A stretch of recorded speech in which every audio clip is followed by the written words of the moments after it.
9 warga negara Indonesia yang tergabung dalam rombongan relawan Global Sumut Flotilla diculik oleh militer Israel.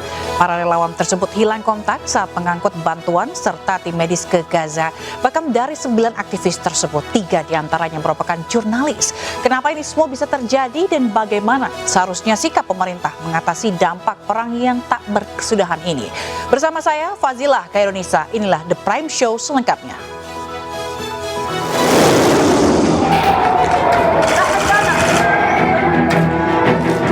תעביר בבקשה את ברכותיי לכל חיילי הכוח. אני חושב שאתם עושים עבודה יוצאת מן הכלל, גם במשט הראשון וגם בחלק הזה, ובעצם מעיינים, מבטלים תוכנית זדונית שנועדה לפרוץ את הבידוד שאנחנו עושים למחבלי החמאס בעזה. Dewan Pers menyatakan, 1. Mengecam tindakan Angkatan Laut Israel. 2. Meminta pemerintah Indonesia menempuh jalur diplomatik luar biasa untuk membebaskan wartawan dan warga sipil Indonesia serta memulangkannya ke tanah air.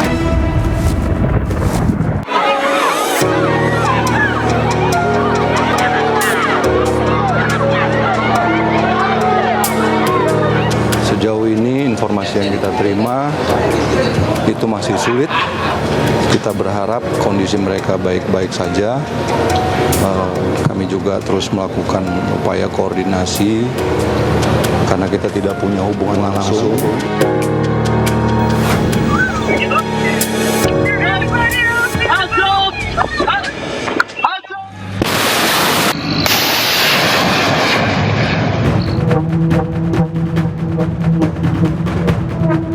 Melalui akun Truth Social, Presiden Amerika Serikat Donald Trump sempat mengancam akan menyerang Iran dalam waktu 24 hingga 48 jam kemudian.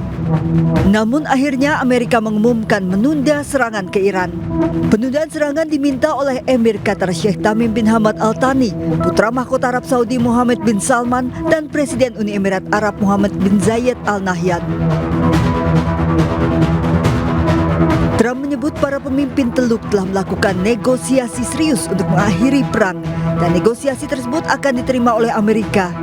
Trump juga menegaskan tak ada senjata nuklir untuk Iran.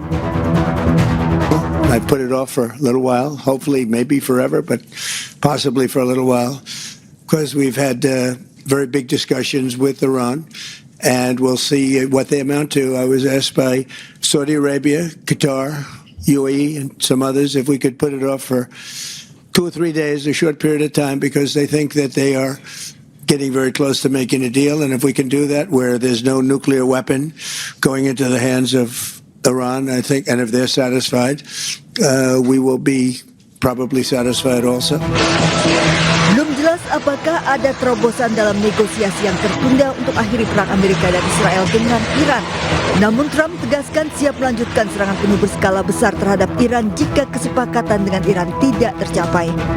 Trump berulang kali mengancam akan menyerang Iran, namun hingga kini ancaman Trump tidak terbukti. Sementara Iran selalu siap menghadapi serangan Amerika. Bahkan Garda Revolusi Iran menggelar latihan perang skala besar digelar non-stop 5 hari 5 malam. Iran juga memanggil semua generasi mudanya untuk segera mendaftar bela negara. Saat ini sudah 10 juta anak muda Iran terdaftar sebagai relawan bela negara. Bahkan Garda Revolusi Iran sudah menggelar pelatihan perang bagi warga sipil dan siap mempersenjatai warga sipil.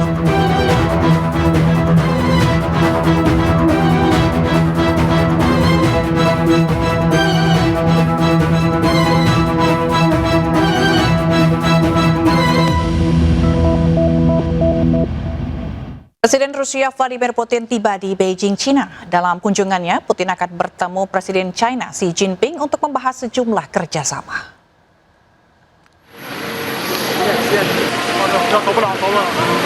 Presiden Rusia Vladimir Putin mendarat di Beijing Selasa malam. Putin hadir atas undangan Presiden China Xi Jinping. Keduanya dijadwalkan akan mengadakan pembicaraan tingkat tinggi. Dua negara akan membahas kerjasama dan juga kondisi internasional serta regional. Kondisi di Iran dan Timur Tengah diduga juga menjadi salah satu topik pembahasan. Putin akan berada di China selama 2 hari, yaitu 19 hingga 20 Mei 2026. Selain bertemu dengan Presiden China, Putin juga dijadwalkan untuk bertemu dengan Perdana Menteri China, Li Qiang. Pertemuan ini menandai peringatan ke-30 kerjasama antar dua negara.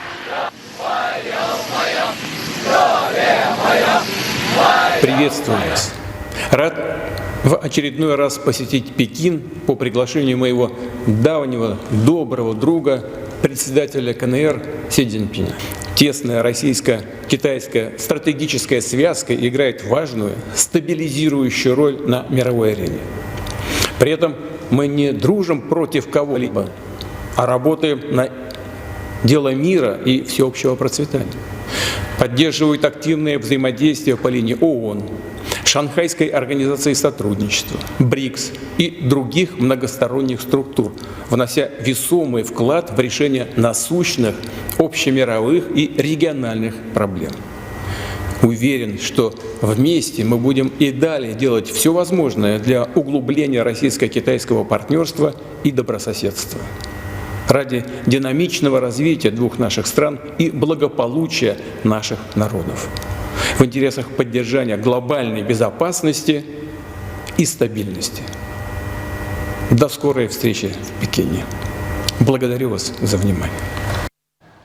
Pemirsa, Israel kembali menyita 2 kapal Global Summit Flotilla atau GSF sekitar 159 mil dari Laut Gaza.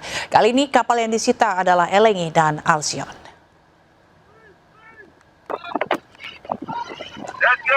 Kapal Angkatan Laut Israel kembali menyita kapal Global Summit Flotilla. Mereka ditangkap sekitar 159 mil laut dari Gaza. Dari siaran langsung GSF menunjukkan militer Israel menaiki kapal Elengi dan Al-Sikon. Para aktivis yang berada di atas kedua kapal ini pun tak memberikan perlawanan. Meski terus menjadi sasaran Angkatan Laut Israel, namun peserta GSF pantang mundur. Lebih dari 50 kapal meninggalkan Turki Selatan untuk tahap akhir misi ini. Israel mengklaim telah menyita seluruh kapal yang berangkat. Total yang sudah diculik oleh Zionis Israel ada 7, saya sebutkan. Yang pertama tadi malam hari ini ya, 2 WNI. Yang pertama ada Mas Herman Budianto Sudarsono dan Mas Ronggo Wirasanu. Tadi sekitar pukul 19 lewat sudah diintercept dan diculik oleh Zionis Israel. Sebelumnya, pada hari sebelumnya di hari Senin itu ada Mas Andi Angga Prasadewa. Yang kedua ada Mas Bambang Noryono, tadi jurnalis dari Republika, Mas Abeng ya, alias Mas Abeng, bisa kita panggil Mas Abeng. Yang ketiga ada Mas Tony Badai. Yang keempat ada Mas Andre Prasetyo Nugroho dari jurnalis Tempo ya. Yang ke-7 ya, itu ada Mas Rahendro Herubowo. Hingga Selasa malam kami mendapatkan informasi terbaru bahwa 2 WNI kembali diculik tentara Zionis Israel. Global Peace Convoy Indonesia mengkonfirmasi kembali hilang kontaknya 2 relawan asal Indonesia dalam misi Global Summit Flotilla. Ialah Asad Aras Muhammad dan Hendro Prasetyo yang berada di atas kapal K1. Kapal K1 berlayar dari Marmara, Turki ke Gaza pada Selasa waktu setempat. Kapal ini hilang kontak dalam perjalanannya membawa pertolongan bagi rakyat di Gaza di perairan internasional. Kini terkonfirmasi total 9 relawan telah diculik Zionis Israel. Assalamualaikum warahmatullahi wabarakatuh. Saya Asad Aras Muhammad dari Jakarta, Indonesia. Jika kalian melihat video ini, itu berarti saya dan bersama teman-teman saya telah ditangkap oleh penjajah Israel secara ilegal di perairan internasional. Olehnya, mohon dukungan, mohon doanya, dan mohon agar segera melakukan desakan kepada pemerintah kita untuk menempuh jalur hukum, untuk segera membebaskan kami dan semua teman-teman kami, dan terus dukung dan doakan perjuangan Palestina. Bismillahirrahmanirrahim. My name is Hendro Prasetyo Bakti. I'm a general participant from Indonesia. If you are watching this, the Israel regime have kidnapped me in international waters.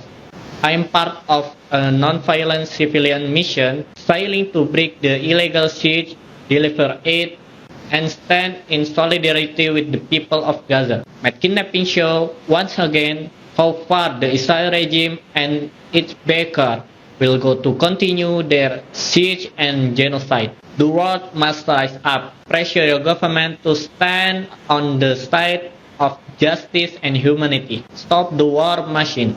Free Palestine.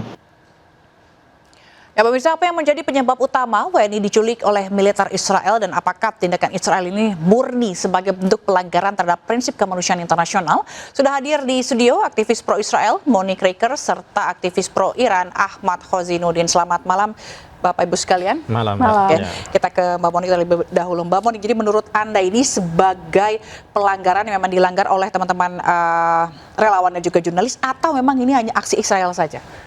Ya, pertama tentu saja tidak tepat kalau dikatakan ini aksi penculikan. Karena mereka yang tanda kutip mengklaim diculik, ini mendatangi penculiknya secara sadar dan sukarela.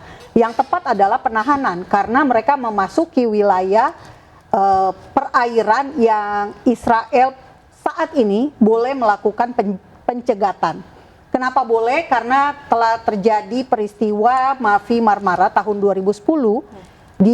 Pada saat itu terjadi bentrok di atas kapal sehingga dilakukan penyelidikan oleh Komisi Palmer dan hasilnya adalah Israel boleh melakukan blokade. Dalam arti boleh mencegat kapal-kapal yang menuju ke wilayah Gaza. Karena apa? Karena mencegah adanya transfer senjata di Gaza. Dan ini sudah terjadi sejak 2009. Karena apa? 2006 Hamas menang pemilu di Gaza. Jadi sejak Hamas berkuasa, maka terjadi yang namanya blokade laut.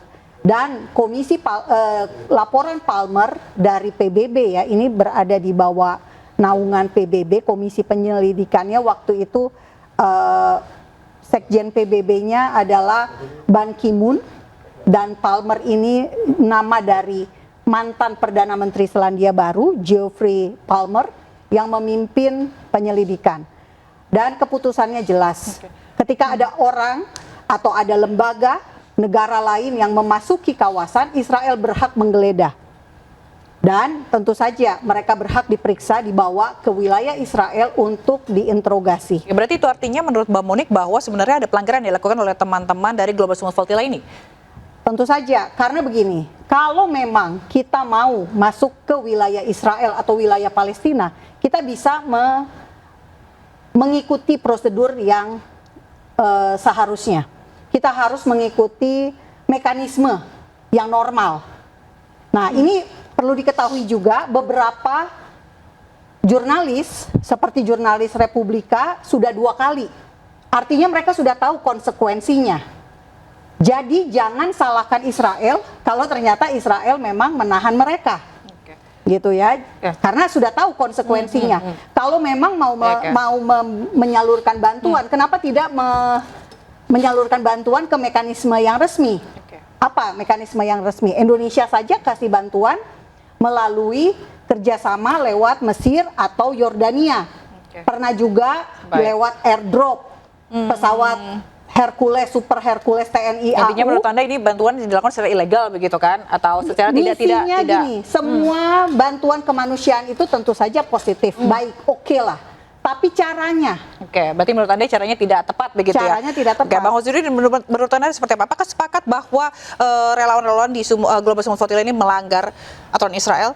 Itu kan sebenarnya suatu statement berulang yang disampaikan oleh rejim Zionis juga pendukungnya terhadap elemen masyarakat dunia yang didorong oleh rasa kemanusiaan untuk membantu ya saudara bahkan bukan karena ikatan agama ya, bahkan karena ikatan kemanusiaan, karena kan banyak sekali ya negara-negara termasuk Italia, Turki dan yang lainnya, bukan hanya Indonesia dan bukan hanya beragama Islam tentunya.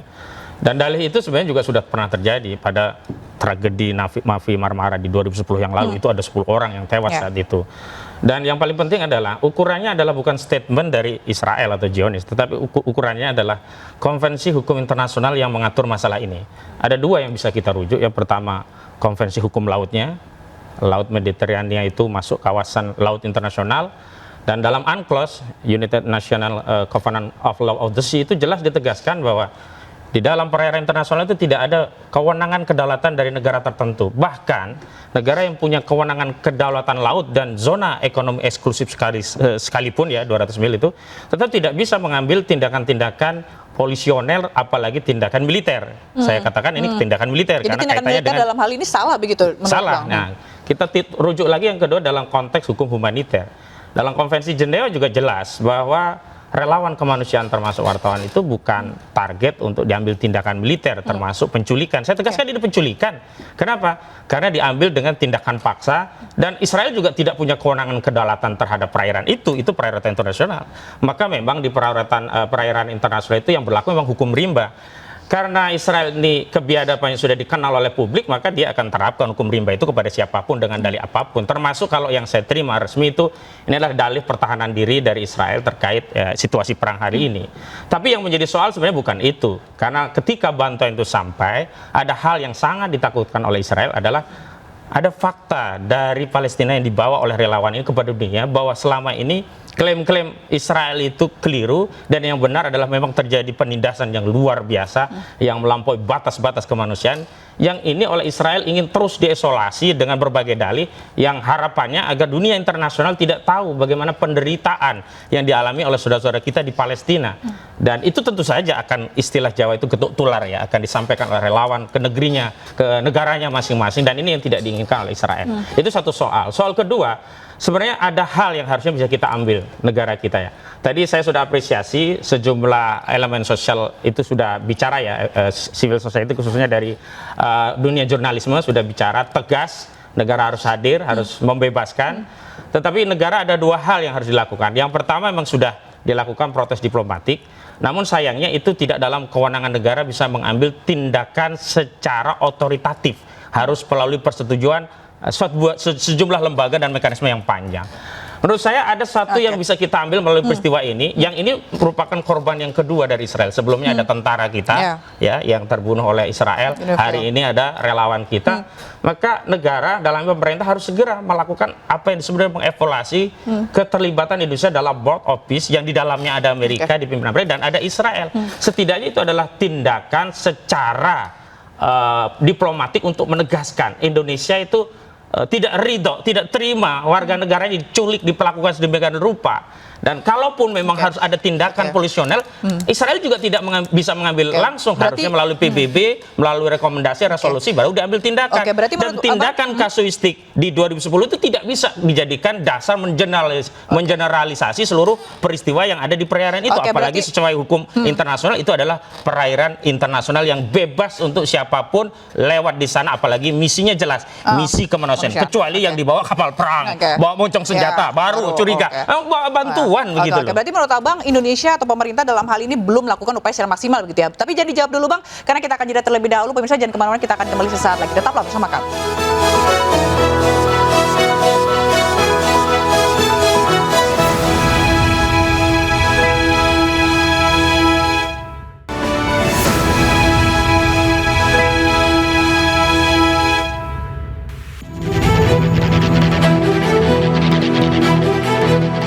Data dari situs global Sumut Flotilla ORG, hingga Selasa dini hari ada 22 kapal yang dicegat di lepas pantai, 37 kapal dicegat di Laut Mediterania, 309 peserta diculik oleh tentara Zionis Israel. Jurnalis Indonesia yang diculik penjajah Israel yakni Bambang Nuroyono, Andre Prasetyo, dan Taudi Badai.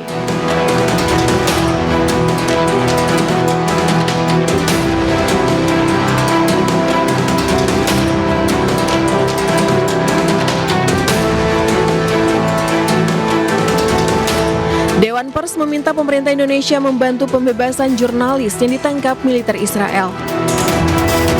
Dewan Pers menyatakan, 1. Mengecam tindakan Angkatan Laut Israel. 2. Meminta pemerintah Indonesia menempuh jalur diplomatik luar biasa untuk membebaskan wartawan dan warga sipil Indonesia serta memulangkannya ke tanah air.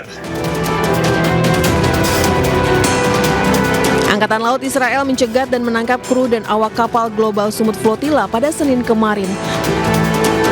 Jurnalis Andre Prasetyo hilang kontak di perairan dekat Gaza setelah logistik kemanusiaan yang ditumpanginya dicegat oleh militer Israel.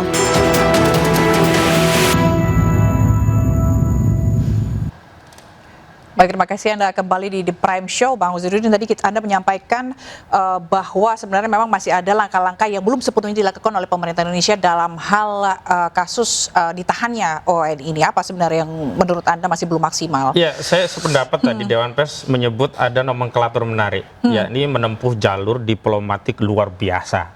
Memang tidak ada definisi baku tentang luar biasa itu seperti apa. Tapi menurut saya akan menjadi luar biasa kalau kita sebagai sebuah bangsa dengan politik luar negeri non-blok menegaskan kepentingan nasional kita di atas kepentingan yang lainnya, yang dalam hal ini kita harus mengambil sikap tentang keterlibatan Indonesia di board office yang di dalamnya ada Israel. Jadi tidak etis juga kita berada dalam sebuah kelompok yang itu tujuannya perdamaian, sementara anggotanya salah satunya yakni Zionis ini justru melakukan tindakan-tindakan yang mencederai perdamaian itu sendiri. Dan sayangnya pula justru korbannya adalah rakyat kita. Dan atas dasar politik bebas aktif justru harus dikedepankan kepentingan nasional kita, bukan kemudian mempertahankan hubungan dengan Zionis di dalam sebuah forum board office itu, sehingga seolah-olah kita melegitimasi bahwa tindakan itu bukan pelanggaran terhadap kedaulatan kita dalam konteks warga negara kita di perairan internasional. Itu satu hal. Yang kedua, saya pikir memang ada sesuatu yang harus diambil tegas oleh Presiden, yakni menegaskan bahwa tindakan ini adalah sebuah pelanggaran serius yang tidak cukup oleh Kemenlu. Karena diplomasi lewat Kemenlu, bahkan hanya juru bicaranya saja sebagian yang agak tegas begitu. Saya pikir ini kurang untuk bisa merepresentasikan apa yang disebut sebagai diplomasi luar biasa begitu. Harus ada tindakan Presiden. Presiden harus bicara secara tegas. Namun kita belum tahu apakah Presiden mengambil itu, karena beberapa presiden justru Presiden mengambil tindakan bersama-sama Israel, bersama-sama Amerika, padahal sudah jelas Amerika yang menyerang Iran begitu. Nah, ada konstelasi yang menarik. Sebenarnya ini adalah kesempatan menarik bagi kita untuk memainkan politik bebas dan aktif di konstelasi yang strategis. Sebagaimana China sekarang memanfaatkan posisi konflik ini untuk kepentingan China, di mana Rusia datang ke China, Amerika datang ke China. Kenapa?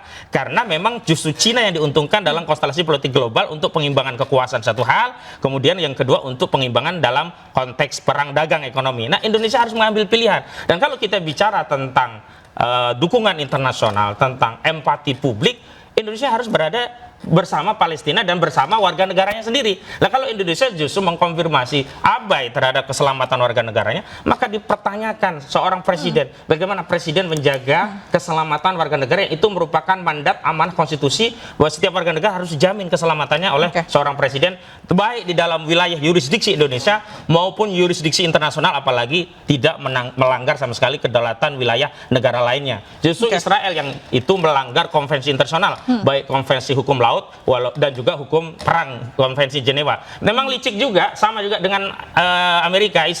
Amerika ini nggak mau ikut konvensi, sehingga dia mau-maunya memasuki wilayah laut sesuka dia. Nah, akhirnya apa?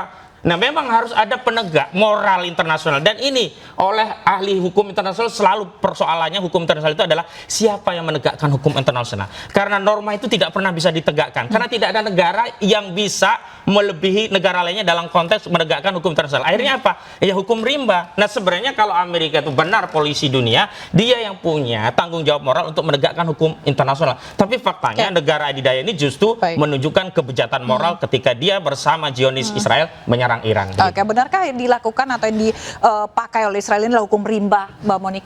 Tidak ya, jelas sekali negara mana saja kalau ada orang yang datang, orang asing yang datang tidak sesuai prosedur. Contoh, jemaah haji. Kalau dia tidak pakai visa yang sesuai dengan peruntukan, dia akan dideportasi. Bahkan hukumannya, sanksinya bisa sampai 10 tahun loh, Mbak. Ya, nggak boleh masuk ke Arab Saudi. Itu ada mekanismenya. Jangankan ini untuk ibadah gitu ya. Tapi Arab Saudi apa? Menegakkan hukum. Demikian juga dengan Israel. Oke, tapi bukannya dalam hal ini masih Dan masuk jelas dalam perairan juga, internasional. Nah, Iran selama ini apa? Blokade Selat Hormuz, membombardir kapal-kapal yang lewat. Kapal Indonesia aja tertahan. Nah itu apa? Israel hanya mencegat masuk ke wilayahnya, enggak dibombardir loh. Dan contoh lain, ketika kapal Iran masuk ke perairan Indonesia, ditahan nggak? Ditahan, sampai hari ini masih ditahan loh. Padahal ini dari Juli 2023, bahkan mau dilelang lagi. Karena kedapatan melakukan pemindahan minyak mentah secara ilegal. Jadi masing-masing negara, Iran sama Indonesia ada hubungan diplomatik loh. Tapi tetap saja harus ada penegakan hukum. Nah Israel melakukan apa yang namanya San Remo Manual tahun 1994. Ini berkaitan dengan blokade laut jika terjadi konflik. Oke, tapi kan bukan alangkah baiknya pendekatannya dilakukan secara humanis, bukan secara militer. Tapi yang dilakukan oleh Israel ini militer tiba-tiba datang, Itulah tugas militer, itulah tugas tentara. Di Indonesia TNI juga ada. Tugas TNI apa? Kalau ada kapal nelayan asing yang masuk, pasti dicegat juga kan, sama angkatan laut kita atau minimal polisi perairan. Itulah tugas mereka, melindungi kedaulatan wilayah negara yang bersangkutan. Itu pula yang dilakukan oleh Israel. Abang setuju nggak, Bang? Sebentar, saya mau koreksi dulu. Bantuan kemanusiaan selama ini sudah dikoordinasikan, termasuk juga oleh Indonesia mengirimkan bantuan ke Palestina, ke Gaza. Lewat mana? Mekanisme yang ada disediakan oleh Israel. Kenapa tidak melalui mekanisme yang ada tadi? Dan jangan salah, yang mencegat rombongan global Sumut Flotilla bukan hanya Israel loh Mbak. Mesir lewat darat. Mereka jalan dari Tunisia, dari Libya. Bisa nggak masuk ke Rafah? Di jalur Gaza? Nggak bisa. Mesir memblokade. Gimana caranya? Datang, naik pesawat, langsung dideportasi. Mereka tetap bertahan, diangkut. Dengan apa? Dengan cara seperti apa? Dengan cara orang-orangnya gitu ya, dipindahin. Anda bisa lihat sendiri.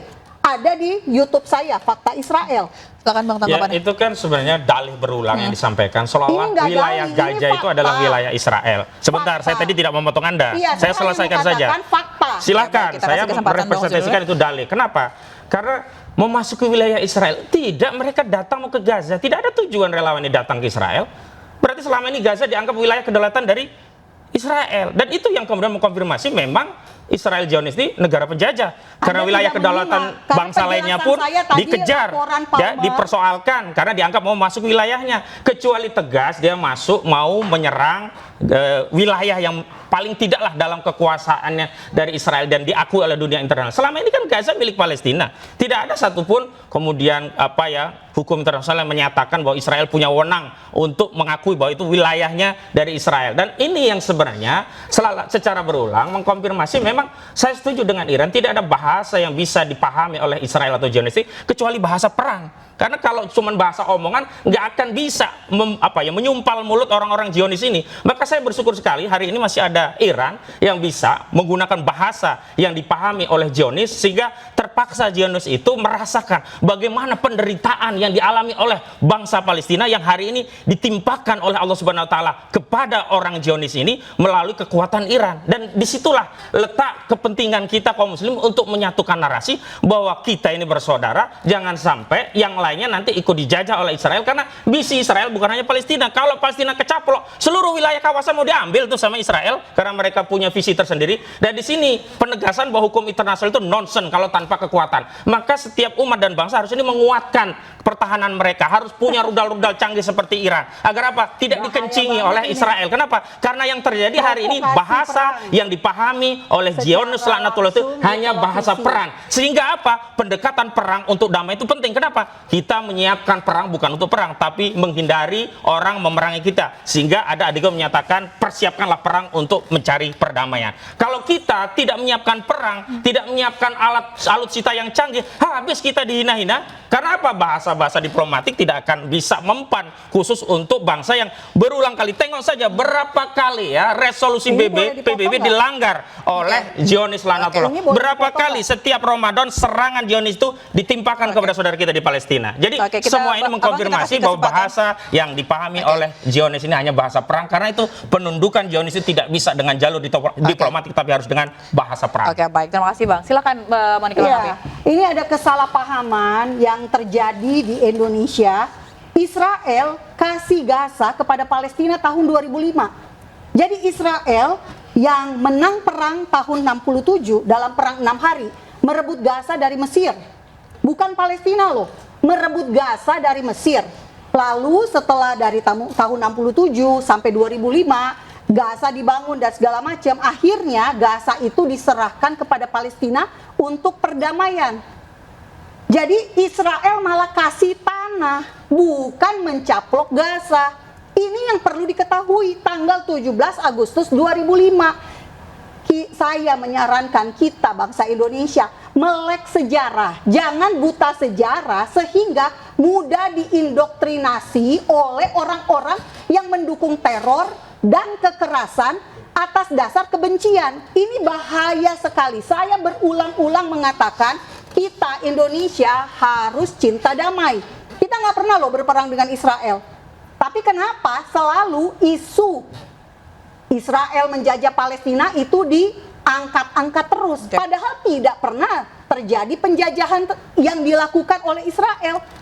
Jadi tolonglah media juga harusnya membuat masyarakat kita itu cerdas, minimal melek sejarah. Jangan mau dikompor-komporin, di provokator-provokator yang tidak mendasar. Bahaya soalnya, negara kita pernah mengalami yang namanya terorisme. Korban apa? Bom Bali, bom kedubes Australia, bom Marriott, bom gereja. Karena mereka tidak bisa ke Gaza, sasarannya kemana? Ke dalam negeri kan, itu yang saya bilang bahaya sekali karena yang nonton ini berbagai kalangan dengan tingkat pendidikan. Saya luruskan sejarah. Kalau bicara sejarah harus ditarik lebih awal, yakni ketika otoritas PBB dengan dukungan Inggris mendirikan negara yang namanya Israel di 1948.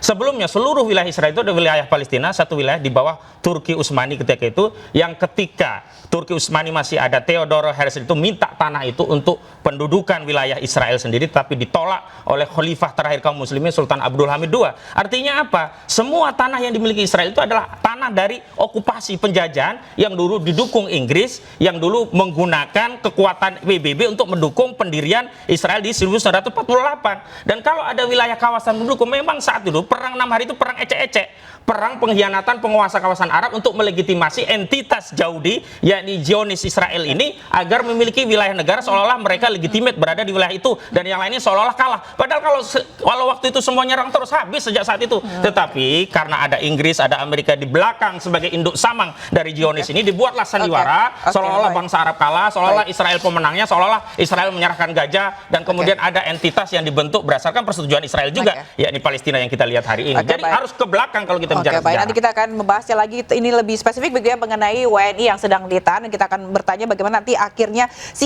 dengan desakan yang sudah banyak dari mana-mana dari negara-negara, apakah Israel juga akan melepaskan para WNI ini. Kita akan kembali saja, tetaplah bersama kami.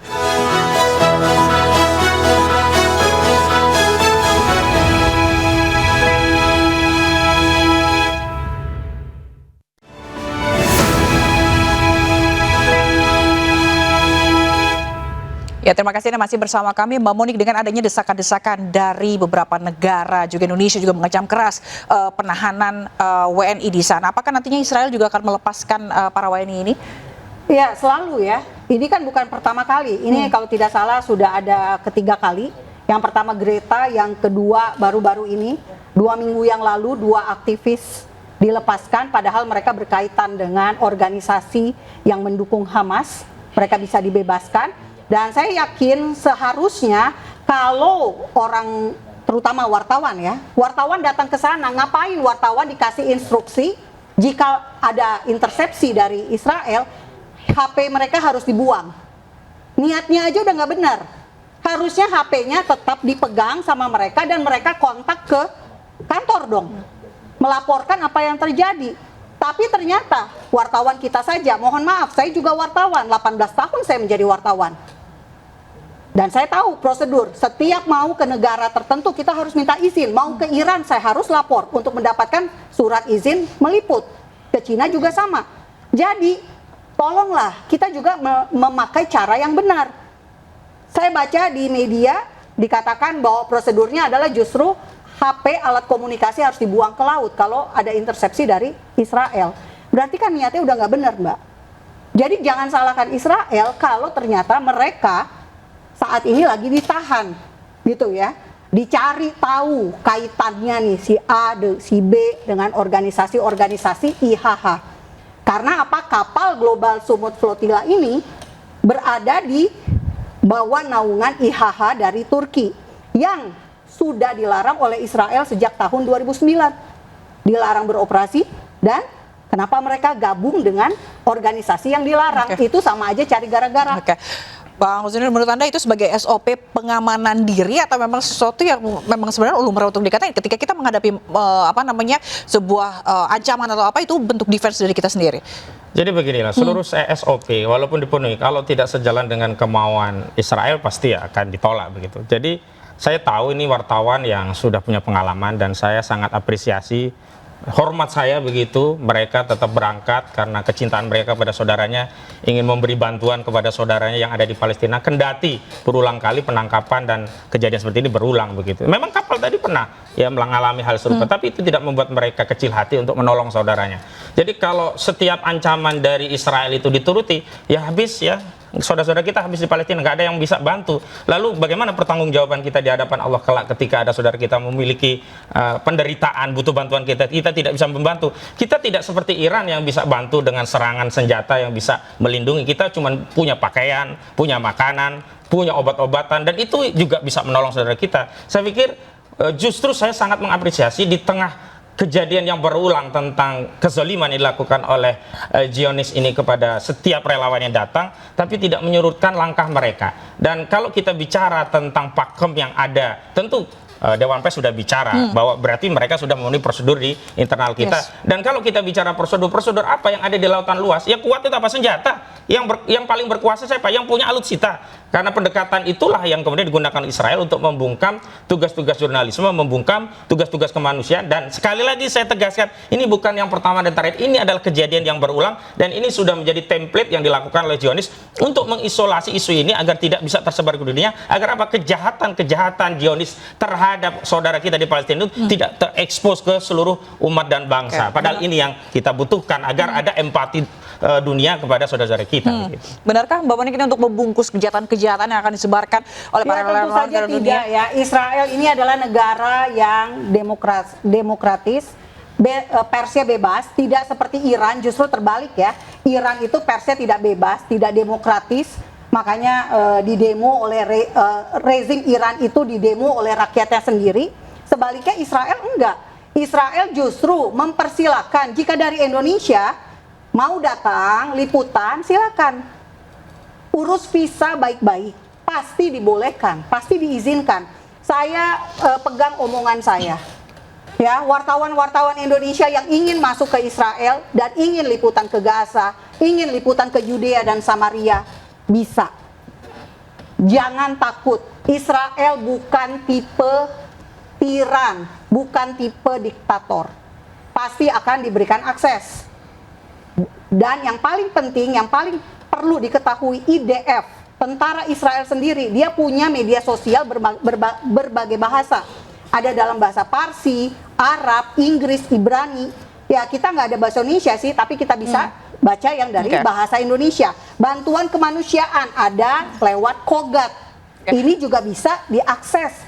Publik di Indonesia bisa mengetahui apa yang terjadi lewat. Bagaimana kita mau menyalurkan bantuan kemanusiaan kepada sebuah entitas yang membombardir rumah sakit, membombardir warga sipil? Apa jaminannya bantuan kita bisa sampai? Itu semua kan hanya dalih semata. Dan sekali lagi tadi ya, kita ini kan nggak mau ke Israel, kita mau Palestina. Kenapa Kenapa harus izin dari Israel? Mei Otoritasnya 10 itu sampai siapa kalau 14. kita bicara tentang Palestina? Nggak ada orang tuh mengharamkan diri. Ngapain datang ke Israel? Satu Negara hari yang begitu ada biadab. 600 Tapi mau ke Palestina. Kenapa harus izin 600 Israel? Ini kan penjajahan. Konfirmasi penjajahan dari Israel terhadap Palestina. Karena Itu saja sejak sudah dibongkar oleh Oktober pendukungnya sendiri begitu. 2023 terjadi serangan teror oleh Hamas. Karena itulah Hamas itu membela diri, kewajiban Bagaimana orang caranya? yang diserang. Karena apa? Pendudukan itu adalah penjajahan.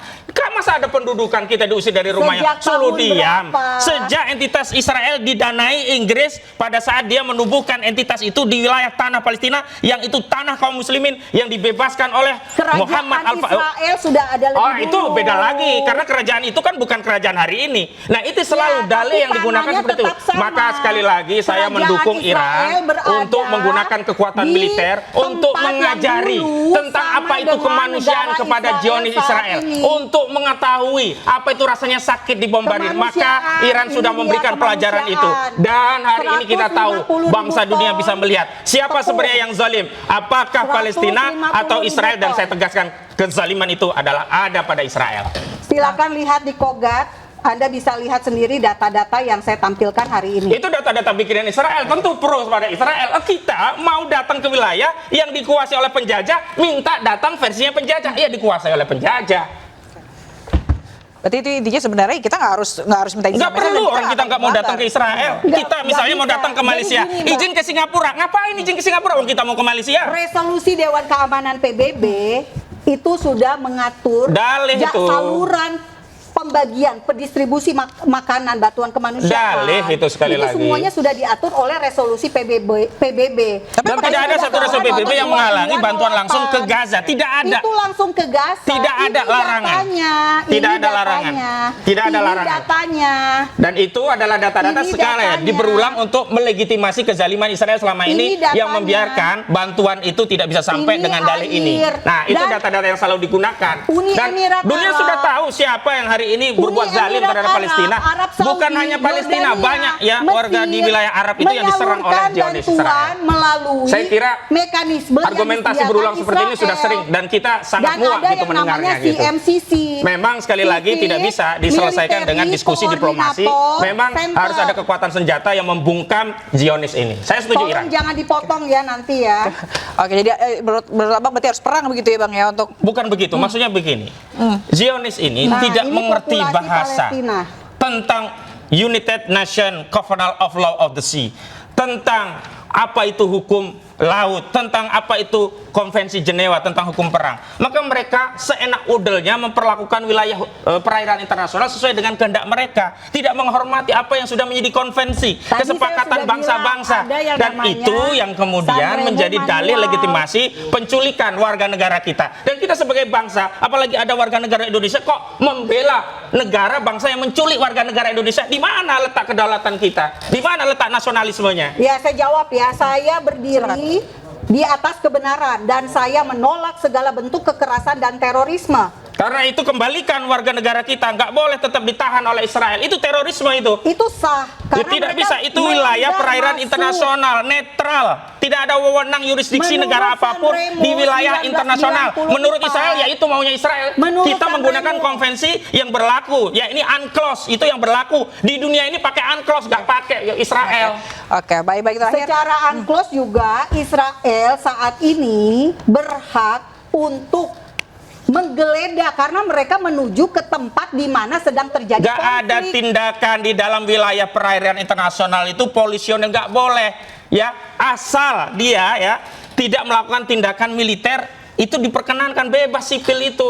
Bahkan di zona ekonomi eksklusif, sipil itu bisa lewat, yang penting dia nggak nyari ikan, nggak nambang minyak, gas di laut itu, sepanjang cuman melakukan perairan untuk pelayaran. Itu di zona ekonomi eksklusif saja boleh, apalagi ini di zona internasional. Di mana lagi argumentasi dari Israel untuk menutupi kebiadabannya kepada saudara kita yang hari ini diculik Anda gitu ini loh. tidak Di mana? konsisten. Di mana? Tapi ketika Iran menerapkan dia di Selat Hormuz, Anda mendukung Iran.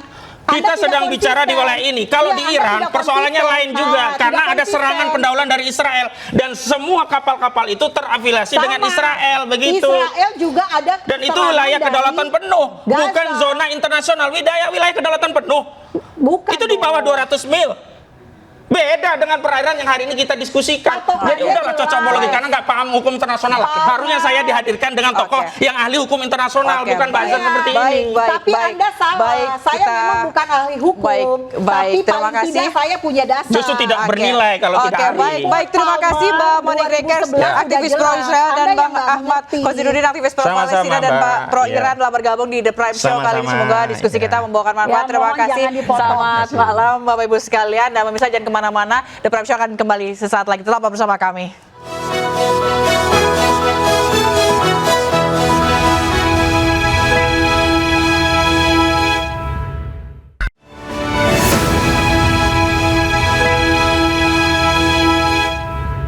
Ya, Anda kembali di Prime Show. Pemirsa, meski gencatan senjata di Lebanon diperpanjang, namun kekejaman Israel terus berlanjut. Ratusan nyawa kembali melayang akibat pembantaian yang dilakukan secara masif oleh Zionis Israel. Dan informasi ini sekaligus menutup perjumpaan kita dalam The Prime Show malam hari ini. Saya Fazilah Kairunisa pamit undur diri. Terima kasih, selamat malam, dan sampai jumpa.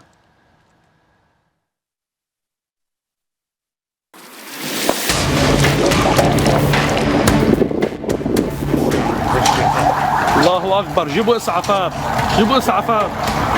Dua keluarga di Lebanon Selatan harus kehilangan nyawa di hari yang sama akibat serangan membabi buta Israel. 10 orang dari dua keluarga di dua wilayah berbeda ini meninggal akibat serangan Israel dan tidak menyisakan satupun anggota keluarga yang selamat. Padahal Kementerian Luar Negeri Amerika Serikat telah mengumumkan perpanjangan gencatan senjata selama 40 hari antara Lebanon dan Israel pada 15 Mei lalu. Sementara itu, warga Tire menyuarakan kekhawatiran mereka atas terus berlanjutnya eskalasi di Lebanon Selatan. Meskipun ada gencatan senjata dengan Israel, namun terus terjadi serangan. من الواضح انه ما في مصداقيه بهالهدنه ولا اللي قبل اللي مرقوا بالعكس عم بتكون اشد من ايامات العاديه يعني بعدنا مسيرات بعدنا حربه بعدنا قصف مطارح يعني بعد ما في امان ابدا. نحن كنا ناطرين يمروا 45 يوم اللي قبلهم ونجي انه على رواق وتنفتح البلد وبلش العالم ترجع على بيوتها وبلش اعاده الاعمار ويصير انسحابات للاسرائيليه من جنوب لبنان ويرجع الامن والسلام لعنا. فاللي بين انه جددنا 45 يوم هلا الليله طول الليل ضرب وقصف وما بعرف شو لوين رايحين ما حدا عارف. Rencananya putaran keempat pembicaraan perdamaian akan berlangsung di Departemen Luar Negeri AS tanggal 2 hingga 3 Juni mendatang.